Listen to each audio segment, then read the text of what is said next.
Hello everyone. तो जैसा कि मैंने बोला था कि हम MPPSC 2024 के GS पेपर 3 के क्वेश्चन सॉल्व करेंगे। बट सॉरी, मैं उसको कंटिन्यू इसलिए नहीं कर पा रही हूँ क्योंकि उसके जो क्वेश्चंस है GS पेपर 3 की वो मोस्टली या तो वो MP बेस्ड हैं या फिर बहुत शॉर्ट में हैं। तो हमारा जो फोकस है, जो हमारे आंसर राइटिंग का फोकस है, उस पे UPSC, UPPSC, MPPSC सब इंक्लूडेड है। तो मैं उन्हीं क्वेश्चंस को सॉल्व करवाऊँगी जो कॉमन हो, जो सभी के लिए हेल्पफुल हो। ठीक है, तो बिना डाउट किए क्वेश्चंस हम स्टार्ट करते हैं। भारत में आदर्श अनुबंध कृषि अधिनियम के विशेषताओं, चुनौतियों एवं प्रमुख प्रावधानों को स्पष्ट कीजिए। आपने मॉडल कॉन्ट्रैक्ट फार्मिंग के बारे में सुना होगा।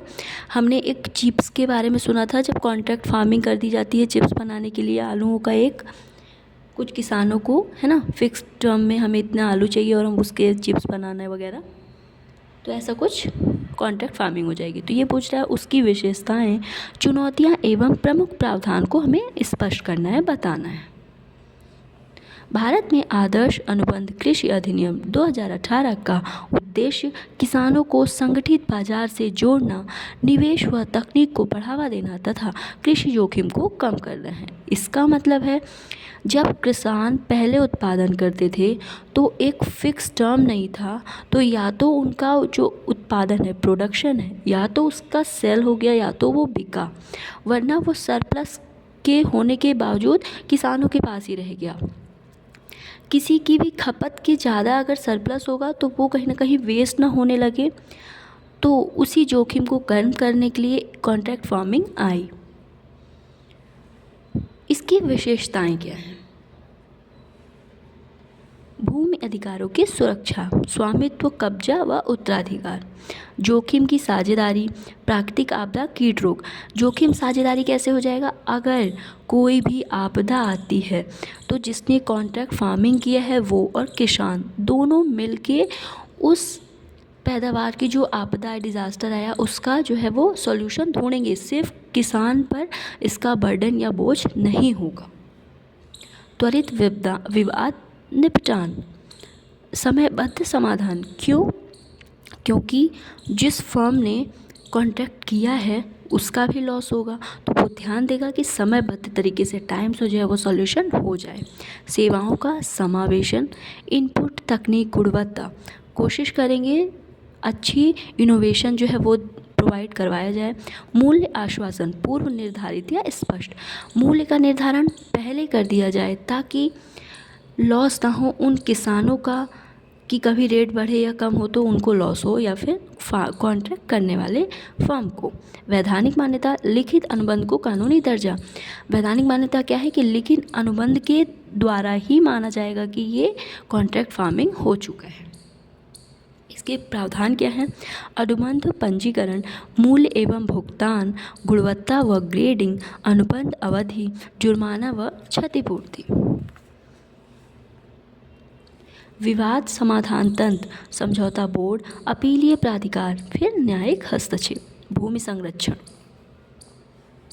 इसकी चुनौतियां क्या हैं?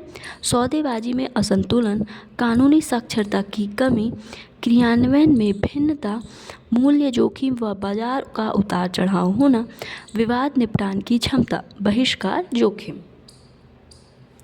आदर्श अनुबंध कृषि अधिनियम किसान हितैषी सुरक्षा के साथ बाजार एकीकरण का मार्ग प्रशस्त करता है।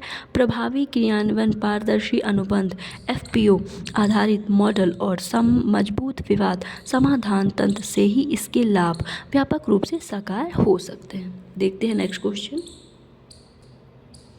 खाद्य सुरक्षा प्रबंधन एवं सार्वजनिक वितरण प्रणाली मतलब पब्लिक डिस्ट्रीब्यूशन सिस्टम को समझाते हुए राष्ट्रीय खाद्य सुरक्षा अधिनियम 2013 को स्पष्ट कीजिए।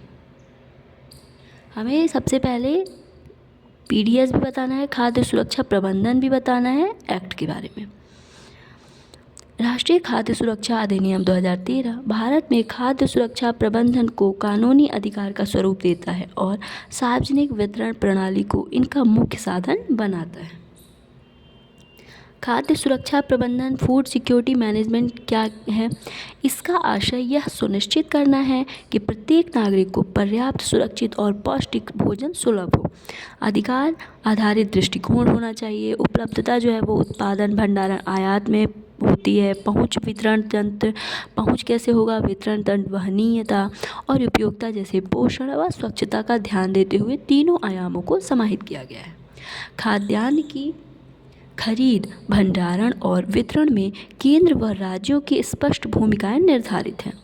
पोषण सुरक्षा हेतु महिलाओं, बच्चों व कमजोर वर्गों पर विशेष बल दिया जाता है। सार्वजनिक वितरण प्रणाली (पीडीएस).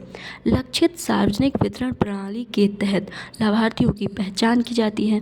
अंत्योदय अन्न योजना सबसे गरीब परिवारों को 35 किलोग्राम खाद्यान्न प्रतिमाह जो है वो फिक्स किया जाता है पीडीएस के थ्रू, पब्लिक डिस्ट्रीब्यूशन सिस्टम। प्राथमिकता परिवार प्रति व्यक्ति 5 किलोग्राम खाद्यान्न का प्रतिमाह आपूर्ति। रियायती मूल्य चावल पे ₹3 पर केजी, गेहूँ पे ₹2 पर केजी। और डिजिटलाइजेशन की मतलब सबको मिल रहा है क्या? इससे अकाउंटेबिलिटी भी बढ़ेगी। प्रावधान क्या है इसके? आवरण ग्रामीण आबादी का 75%, शहरी आबादी का 50% जो है इसके अंदर इंक्लूडेड है। पोषण संबंधी प्रावधान जैसे गर्भवती व स्तनपान कराने वाली महिला को मातृत्व लाभ कम से कम 5,000 रुपये। खाद्य सुरक्षा भत्ता, महिला सशक्तिकरण, शिकायत निवारण। अब देख लेते हैं नेक्स्ट क्वेश्चन। खाद्य प्रसंस्करण और संबंधित उद्योगों के प्रोत्साहन देने के संबंध में भारत सरकार की नीतियों का मूल्यांकन कीजिए। किस तरीके से वो फूड सिक्योरिटी, प्रसंस्करण उद्योग को प्रोत्साहन देने के लिए काम कर रही है। शुरू करते हैं इंट्रोडक्शन से। खाद्य प्रसंस्करण क्षेत्र को कृषि आधारित औद्योगिकरण, किसानों की आय वृद्धि, रोजगार सृजन और निर्यात विस्तार का प्रमुख साधन माना गया है। इसके लिए अनेक नीतियां भारत सरकार के द्वारा चलाई गई हैं, जैसे प्रधानमंत्री किसान संपदा योजना के अंतर्गत mega food park, cold chain, agro processing cluster, backward forward linkage को बढ़ावा दिया गया है। PLISFPI production linked incentive scheme for food processing industry ने रेडी टू ईट, कुक, प्रसंस्कृत फल, सब्जी, समुद्री उत्पाद जैसे क्षेत्रों में बड़े निवेश, ब्रांड निर्माण, निर्यात को प्रोत्साहित किया है।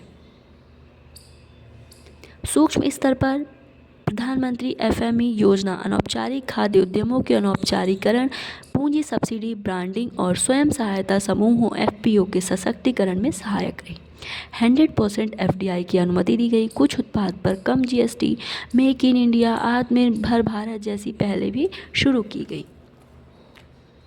इन नीतियों से मूल्य संवर्धन, ग्रामीण रोजगार और किसान उद्योग जुड़ाव बढ़ा है। हालांकि चुनौतियां भी बनी हुई हैं, लेकिन अवसंरचना परियोजनाओं में विलंब, राज्यों के बीच असमान कार्यान्वयन, MSME की समिति, सीमित तकनीकी वित्तीय क्षमता और गुणवत्ता मानक अनुपालन की कठिनाइयां बनी हुई हैं। निष्कर्षतः खाद्य प्रसंस्करण के लिए सरकार की नीतियां दिशा सही और बहुआयामी है, परंतु इनके पूर्ण लाभ हेतु बेहतर समन्वयन, समयबद्ध क्रियान्वयन और MSME केंद्रित समर्थन और कौशल तकनीक उन्नयन आवश्यक है। आई होप कि आपको आज के ये 3 क्वेश्चन समझ में आए होंगे। ओके, तो हम नेक्स्ट डे जो है वो ट्राई करेंगे। For today thank you so much.